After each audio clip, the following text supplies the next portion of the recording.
Goeiedag, jy is ingeskakel in die program Mense en ons stories saam met my Natasha Fiek. Nou ja, dis altyd vir my voorreg om saam met jou te kan kuier. Ek vertrou dat jy geniet die programme. Ek vertrou dat jy elke liewe getuienis geniet wat hier uitgaan op Mense en ons stories. Dis ons mense met ons stories. En ek het verlede week vir Safaya Myne saam met my in die ateljee gehad en sy is weer eens hier. Verlede week as sy dit nou gemis het, gaan gerus op my YouTube kanaal gaan loer gerus na haar getuienis en terwyl jy daar is, gaan subscribe sommer aan my YouTube kanaal, gaan na my Facebook blad Mense en ons stories en ook my TikTok blad Mense en ons stories. Daar gaan jy meeste of al die stories kry van wat ons nou al hier gedeel het op die program Mense en ons stories. So goeiedag Safaya, goed om jou weer eens hier by ons in die ateljee te kan hê. Goeiedag Natasha, hoe gaan dit met jou? En met my gaan dit baie goed. Nee, dit gaan goed. Safaya, vertel ons 'n bietjie van jouself vir die wat nou nie verlede week ingeskakel was nie. Ek is Safaya Mynes. Ek is 63 jaar jonk. Ek het 3 kinders, 2 seuns en 'n dogter en ek woon tans in Grabouw. Ja, en Safaya, ja, sy lyk nie soos 63 nie, nee. So ja, lyk nog baie jonk. So Safaya, ek sê altyd nee, dat wanneer ons gebore word en wanneer ons sterwe, wanneer ons eendag daar in die graf lê, nou daai grafsteen het daai streepietjie in die middel in. Nou dit is ons lewensverhale, dis ons stories. Dis wanneer daai persoon daar lê, dan weet niemand wat eintlik by daai streepie gebeur het nie. En dit is wat ons hier doen. Ons is besig om ons stories te deel met mense, stories van hoop, stories van bemoediging, stories om vir jou te wys dat as die Here dit vir my gedoen het, vir haar gedoen het en vir vele ander, kan die Here dit ook vir jou doen. Nou as jy nou verlede week ingeskakel was, met ons gesels oor Safaya se huwelik, verbrokkelde huwelik, huwelik waarin sy abuse was, derde partye in die huwelik in, sy het gevoel om baie keer op te gee, maar die Here het nie toegelaat dat dit moes gebeur het nie, want hy het self die skeiding kom bring, en baie keer Safaya nie, dan wil ek en jy ons wil doen, dan is dit nie God se wil nie, en dan doen die Here dit op sy tyd, op sy manier, en wanneer hy wil, en nie wanneer ons wil nie. Safaya, dit het ook 'n merk gelos op jou kinders, toe julle nou uitmekaar het is en skei. Vertel gou vir ons 'n bietjie verder, wat het toe nou gebeur, nadat jou man ook afgesterf het? Ja Natasha, daar het so baie goed gebeur, maar een van die dinge wat ek nog kan onthou soos gister, my oudste seun was mos in die polisie mag, sy pa was baie hard op hom. Nie so hard op die jonger een nie, want die jonger een was mos nou die presteerder. Hy was 'n A-kandidaat vanuit graad 1 tot in matriek. Hy het ook op Stellenbosch, Universiteit van Stellenbosch gestudeer, so hy was nou opgehemel en die ander een was 'n bietjie afgedruk, sal ek nou maar sê. En hy was verplig om by die polisie mag aan te sluit, want sy pa wou hom uit die huis uit hê. Hy moet nou net gaan werk. Iets moet hy gaan doen. Hy moet gaan werk, ja. En ek was 'n bietjie ontevrede, want dit was nie so op die jonger een afgedwing nie, maar nou die ouer een het toe al 2 jaar, nadat hy matriek gedoen het, was hy nou in die huis en hy moet nou net gaan. Maar die Here bly die Here. Toe hy nou daai dag gaan vir die interview van die polisie, was dit die laaste dag. En ek vertrou die Here met my hele hart, dat die kind net sal inkom. En toe hy nou Parel toe beweeg, toe's ek bidend hier by die huis. En ek vra vir die Here, Here, maak net vir die kind 'n deur oop asseblief, dat sy pa net kan ophou met kla. En toe hy nou terugkom, toe sê hy, Mami, dit lyk positief. En ek was so dankbaar, want ek wil nie meer gehad dat die kind met ons sulke druk deurgaan nie, want ek weet waardeer is ek, so ek wil nie nog gehad dat hy moet daar deurgaan nie. En hy toe nou hy is toe goedgekeer en hy is toe nou George in die rigting om sy opleiding te gaan doen, en hy het nou heeltyd daar gebly, en toe nou terugkom, toe raak hy werksaam in die Manus, en hy daar 'n hele tyd, hy het baie lang daar gewerk, En toe kom hy kry hy oorplaas in Kleinmond toe, en toe het hy nou daar kom werk, en daar het hy hom later bekwam as 'n speder. En terwyl hy eendag by die huis kom, hy en sy broer het baie vasgesit, juis oor die, ek is die beter een, jy is die swak een, en so. En sy broer... Soos Jakob en Esau, Kain, Abel. Yes. En sy broer was op daai stadium al op dwelms, so hy het baie van sy goed gevat. Die jongste een. Die jongste een het baie van die oudste een se goed gevat, en dit het baie konflik veroorsaak. Onder andere, hy het vir hom 'n motortjie aangeskaf, en toe die broer die hele musiekeenheid uit die motor uit gehaal en verkoop, en hy was baie ongelukkig daaroor. En toe het hy huis toe gekom, en ek soek my goed, sê hy. En obviously kan die broer mos nog nie die goed gee nie, want die goed is klaar verkoop. En hulle het in 'n argument ingewikkel, en daai môre, ek was nog op pad werk toe, het hy byna die broer doodgekap met die byl. Ek hoor net, is soos iets, soos die Heilige Gees vir my sê, lê maar nog 'n bietjie, moenie werk toe gaan nie. Ek kan nie verstaan, wat is dit nie? Maar dit is toe die rede hoekom ek nie moet werk toe gegaan het nie. Want toe hoor ek net 'n geskuifel in die kamer, en ek vlieg op, en toe sit nou hulle twee wat besig is om te beklei. En hy besluit toe nou, hy vat sy goed, en hy gaan vir goed uit die huis uit. Hy trek nou, hy wil niks meer met ons te doen. Die oudste een. Die oudste een, hy vat sy goed en hy gaan. Ek sê vir hom, my kind, my deur is 24/7 oop. As jy voel jy wil gaan, ek kan nie vir jou keer nie. En hy toe nou daar gaan uit die huis uit, en is weg en so. Na 'n lang tyd, toe kom hy weer terug. En die spesifieke aand, het die gebeure plaasgevind. Hy is nou daar in die huis, en die jonger broer is ook daar in die huis, en die jongste een gaan toe daar na die woonbuurt langsin, en weet jy wat, hy het seker maar na vriende toe gegaan. Toe hy terugkom, toe sit die oudste een op die stoep. Ek weet nie, hy het die deur toegesluit, die voordeur toegesluit nie. Toe hy nou aankom, toe vra hy vir hom 'n sigaret. En die jonger een sê toe, maar ek het nie 'n sigaret nou by my nie. En hy sê toe, maar ek het sommer 'n sigaret, en hy steek dit aan, en toe hy dit aansteek en dit vir hom gee, toe pluk hy 'n mes uit, en hy steek na hom, en hy steek vir hom mis.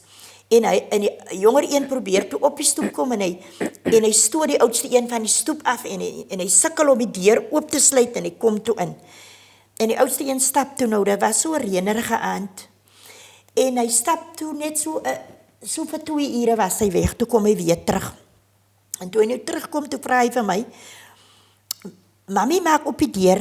Ek sê, ja, ek kom nou die deur opmaak, en ek maak die deur oop, en ek kom in, hy sê, Mami, seker nou kwaad vir my. Toe sê ek, ongelukkig, ja, ek is nie kwaad nie, ek is ongelukkig, want hoekom sal jy nou dit doen? En as jy nie lief vir jou broerie, wil jy nou vir hom doodmaak? En hy praat niks nie. Ek sê, jou kos is daar binne, jy kan maar eet. Maar ek is so onrustig in my gees, want hy lyk nie vir my reggie. Ja. En ek dink, die kind gaat definitief vanavond iets doen. En my dochter was by 21st partytjie, en sy kom terug, en ek sê vir haar, julle moenie gaan slaap vanavond nie, want ek tel in my gees op iets gaan gebeur. Iets gaan gebeur, ja. En die jonger een, ek het so 'n lazy boy, wat as jy nou lê, dan val hy heeltemal agteroor. Hy gaan lê toe daarin, en ek dink, hoe kos die kind nou daar gaan in lê? Ek het dan nou net gesê, jy moet op julle hoede wees, en net soos die gees van die Here, dit wil hê, staan hy op, en hy gaan in die kamer, en hy druk die kamer deur, het 'n probleem, as hy geswel is, maak hy swaar toe, en hy druk die deur toe, so iemand kan nie sommer die deur maklik oopstoot nie.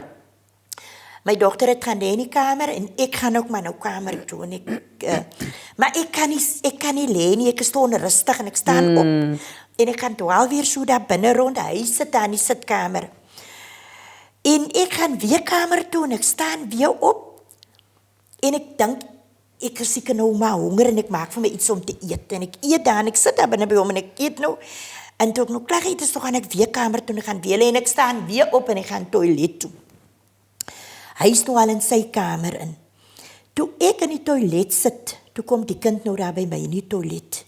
En hy sê, mami, ryk aan my hande en ek ryk aan die een hand. En toe ek aan die ander hand ryk, pluk hy is 'n dolk, is hy vismesse met die riffeltjies in.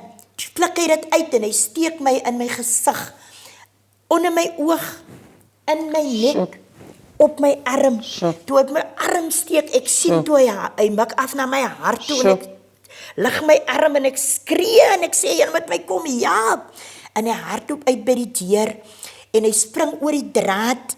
My jongste seun kom toe uit, met die bloed is toe reg rondom, hulle dink toe my keel is afgesny. En hulle skree, ek sê, wees rustig, wees net kalm.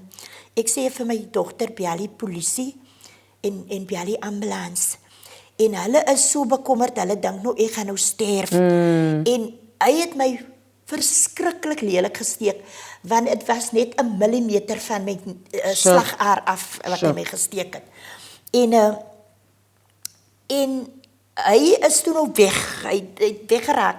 Die jongste seun wil toe uitgaan, toe sê ek, moenie uitgaan nie, want hy kan op buite staan en steek, ek wil met een hou mors dood, moenie uitgaan nie.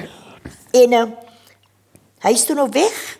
So van jy kan ek inkom, wat gaan deur jou kop tyd? Wat het daai oomblik deur jou kop gegaan?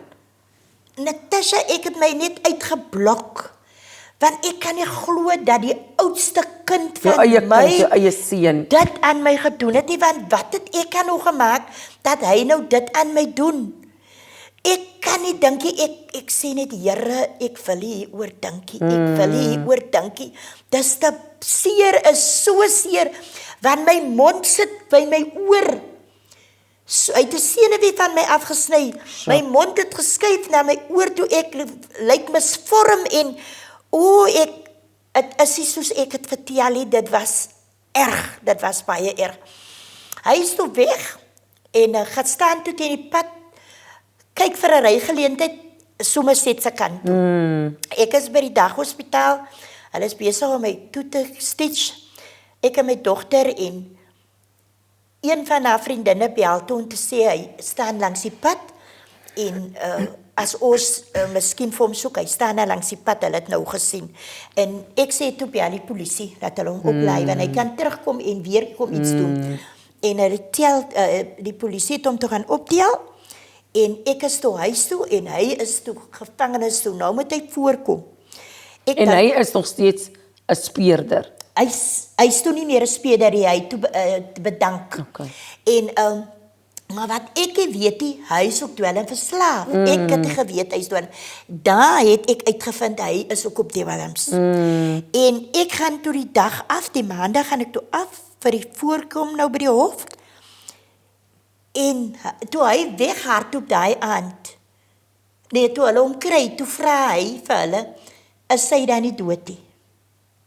Dit was vir my baie harde woorde, want ek het vir hulle baie swaar groot gemaak, met die huwelik wat so op die rotse was, en al die goedes. En toe hy vir my kyk, ek is toe daar by die hof, en die prokureur wil toe hy moet my sien, hulle bring hom toe tot by my. Hy het vir my met net sulke groot oë aangestaar, nie 'n woord gesê nie. Ek vra toe vir hom, Boeta, sê net vir mami, wat het ek gedoen om dit te verdien? Hoekom het jy dit aan my gedoen? En hy praat niks en hulle het hom toe gaan toesluit, hy is toe Woester gevangenis toe.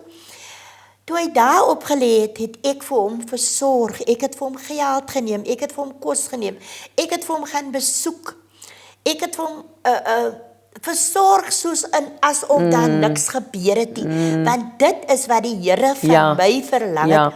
As ek my kind moet verstoot het, dan het ek met 'n gangster in my huis gesit.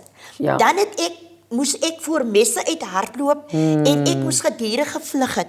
Ek het gevoel, oorwin die kwaad met die goeie.